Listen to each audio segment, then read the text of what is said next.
Vocês viram o que aconteceu nas últimas semanas? Uma música da Taylor Swift foi traduzida para o português, transformada em pagode e cantada com as vozes clonadas da Luísa Sonza e do Dilsinho. E não foi nem a Luísa, nem o Dilsinho que gravaram. Foi uma inteligência artificial. A Sina de Ofélia viralizou, chegou ao Billboard Brasil Hot 100 e foi dublada pela própria Luísa Sonza nas redes sociais. E muita gente acreditou que era uma colaboração real, até a gravadora da Taylor Swift entrar na justiça pedindo para derrubar tudo. Mas a pergunta que fica é, se a música enganou milhões de pessoas, se ela te emocionou, te fez dançar, te fez sentir algo, ela é menos real? Ela vale menos? E quem é o autor dessa música? É essa a porta de entrada para uma das questões mais profundas da nossa época. O que significa ser um autor quando uma máquina pode criar? Essa não é só uma história de tecnologia, é a ponta do iceberg de uma crise que atinge o coração da nossa cultura, a crise da autoria. Se a máquina pode replicar o estilo, a técnica e até a emoção de um artista, o que sobra para o criador humano? Por séculos, o artista era um gênio, o ponto de origem. Hoje, ele é um prompt de texto. Neste vídeo, você irá entender por que a IA não está apenas mudando a arte, mas influenciando a nossa própria identidade.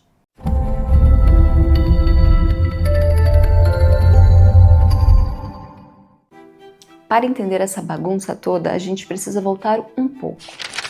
Existe um livro que todo mundo que estuda cultura deveria conhecer, A Identidade Cultural na Pós-Modernidade, do Stuart Hall. Hall era um pensador jamaicano que entendia muito bem o que é viver entre mundos. E dizia uma coisa fundamental: a identidade não é algo fixo que você nasce com ela. A identidade é construída, é móvel, está sempre mudando.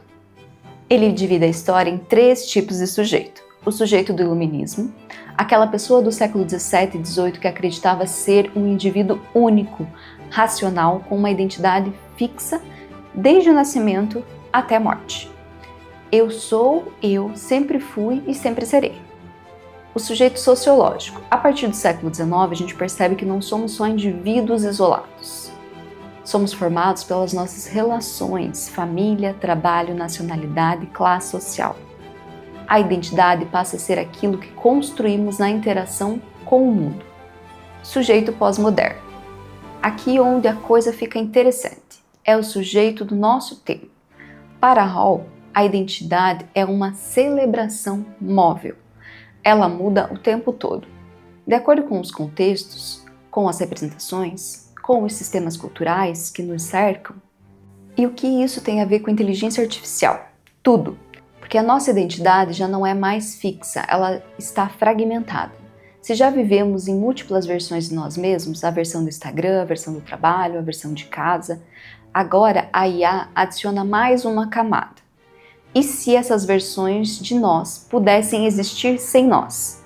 A Luísa Sonza e o Dilsinho viraram autores de uma música que nunca gravaram.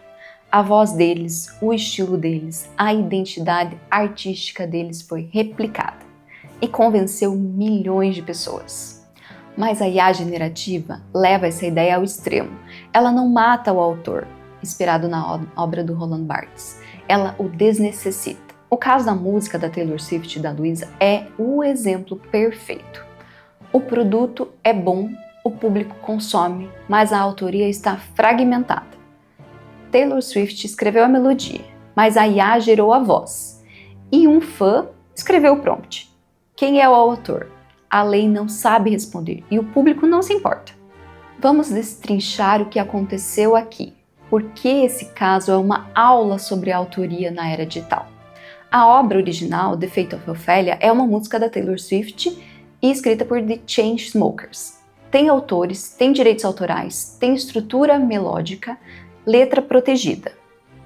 A adaptação feita por IA, alguém que não sabemos exatamente quem, usou a inteligência artificial para traduzir a letra para o português, adaptar o ritmo para o pagode, clonar as vozes da Luísa e do Dilsinho, criar uma música que parece completamente autêntica.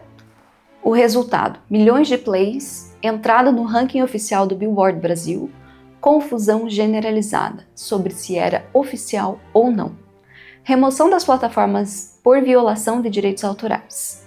Mas aqui está o paradoxo: a música não pode ser registrada legalmente, porque a IA não é autora reconhecida pela lei brasileira, a lei da autoria. Ao mesmo tempo, ela viola os direitos autorais de 3 partes: Taylor Swift, a obra original adaptada sem autorização; Luísa e Dilcinho, com o uso indevido da imagem e da voz. Quem fez a adaptação, essa pessoa também não tem direitos claros. Então temos uma obra que existe de fato, mas não de direito. Ela está em um limbo jurídico. Ela é real o suficiente para violar os direitos, mas não é legal o suficiente para ter os direitos próprios. Aqui é onde a coisa fica filosófica e pessoal. Tradicionalmente, quando a gente fala de arte, a gente fala de autoria como singularidade.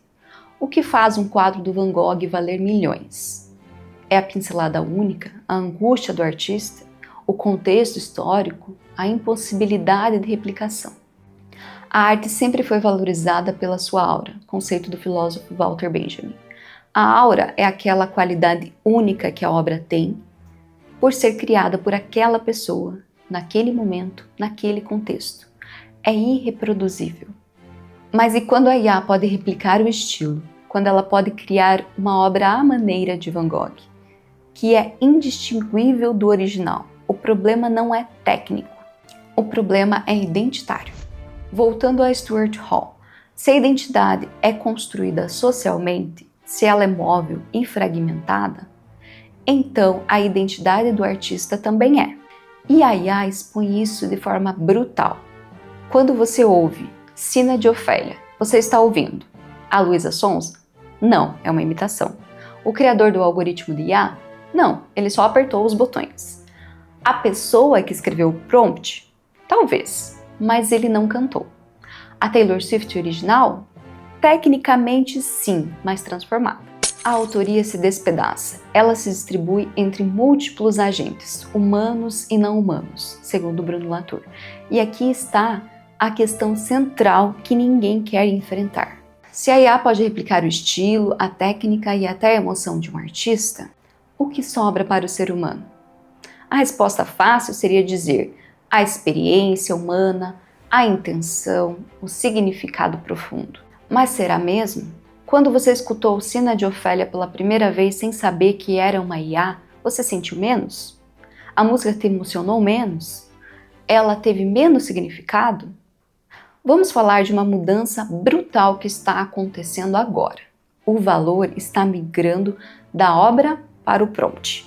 Antes, o valor estava assim distribuído: tempo investido, meses, anos de trabalho. Habilidade técnica, anos de treinamento, originalidade da ideia, a visão única do artista, execução, a capacidade de transformar ideia em realidade. Com a IA, essa equação muda completamente.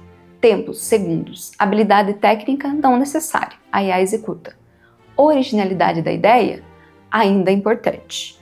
Execução, delegada à máquina. O que era 80% execução e 20% ideia, virou 80% ideia e 20% execução. E aqui surge um novo tipo de artista, o engenheiro de prompts, a pessoa que sabe comandar a IA, que sabe extrair dela o resultado desejado. Mas essa pessoa é um autor? Legalmente, não. Criativa e culturalmente, a discussão está aberta. Quem criou Sina de Ofélia? O programador que treinou um modelo de IA? Ele nunca pensou nessa música. A pessoa que escreveu o prompt? Ela teve a ideia, mas não executou. A própria IA? Ela não tem consciência nem intenção. Os dados de treinamento? Milhões de músicas que ensinaram a IA. A autoria se dilui. Ela se fragmenta entre tantos agentes que deixa de fazer sentido como categoria. E isso sim destrói a base dos direitos autorais como os conhecemos. Deixa eu fazer uma conexão final aqui entre o Stuart Hall e os outros autores mencionados, com a IA. Hall dizia que na pós-modernidade o sujeito não tem uma identidade fixa. Ele é formado por múltiplas identidades, contraditórias, que mudam conforme o contexto. A identidade é performática. Ela é algo que fazemos, não algo que somos. Agora, imagina aplicar isso à criação artística. A obra de arte na era da IA é performática. Ela não tem uma essência fixa, uma origem única, ela é uma combinação, um remix, uma reconfiguração de dados pré-existentes.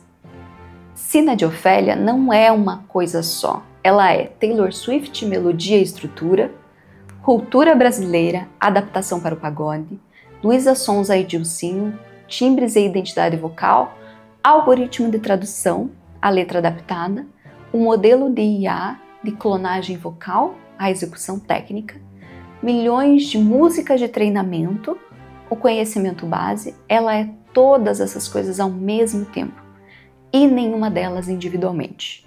E talvez seja essa a verdade que incomoda e que estamos evitando, que é a minha leitura. Nunca existiu autoria pura. Todo artista sempre foi influenciado, sempre se inspirou, sempre se baseou em quem veio antes. A diferença é que a IA torna esse processo explícito, instantâneo e incontrolável. Então a IA acabou com a arte? Não, mas ela desmascarou a ilusão de autoria única e singular. Ela expôs que a criação sempre foi coletiva, fragmentada, baseada em referências. Só que antes isso era invisível, agora é um algoritmo. A pergunta não é: a IA é uma arte? As perguntas são: se a IA pode fazer, por que pagaríamos um humano para isso? Uma possível resposta seria: porque talvez o que valorizamos não seja só um resultado, mas quem criou e por quê. Segunda pergunta: como protegemos os artistas humanos em um mundo de replicação instantânea? Uma possível resposta: precisamos de novas leis, novos modelos econômicos, novas formas de valorizar o trabalho criativo. Terceira pergunta: o que nos faz únicos se nossas vozes, nossos estilos, nossas criações podem ser clonadas? Talvez a resposta de Stuart Hall esteja certa. Talvez nunca fomos tão únicos assim.